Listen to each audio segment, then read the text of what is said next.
So I heard the song about God's goodness, and I was thinking about God being a very good God and how he favors us. And I was wondering, what does the Bible say about God's goodness and his favor? That's why I asked Chris, a good friend of mine, to join us and let's talk about what the Bible says about God's goodness and his favor.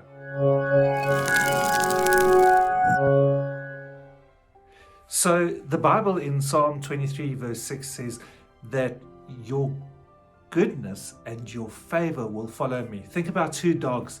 The Hebrew word for follow me means to basically pursue me. It's like your shadow doesn't leave you.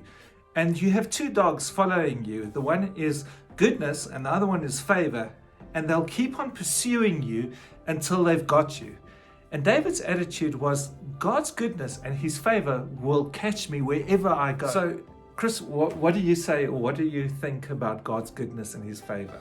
Well, I think his goodness and favor rest in the identity of who God is. He can only be good. He can only be faithful. He can only be kind, because that is who he is.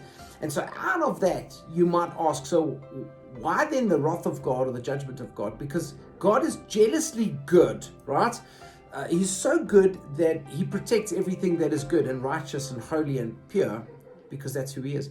So he is that, and therefore he is against everything that's not that, to make it pure and excellent and kind and good. And so that's why his nature produces goodness and favor, because that is an expression of who he is. So what do you say to people that come to you and they'd say to you, hey, but I know everybody tells us God is a good God, but I don't experience him as that. He always feels like somebody's looking over my shoulder and he's waiting for me to make a mistake so that he can, kind of zap me. What do you say to people about those experiences?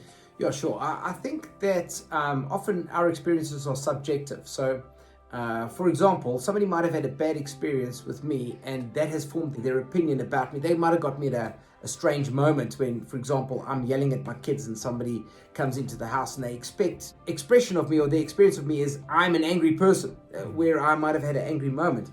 That doesn't determine my character, my personality, my persona, but their experience of that based on one event or two events or whatever, out of the ordinary, obviously clouds their worldview or their perception of who I am. And so your perception is not reality, even though our perception, we feel, determines our reality or our attitude towards God. Because you've had some bad experiences doesn't mean God is bad.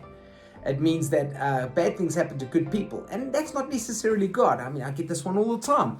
Why, if God is so good, why do babies die? Well, because we're in a broken world.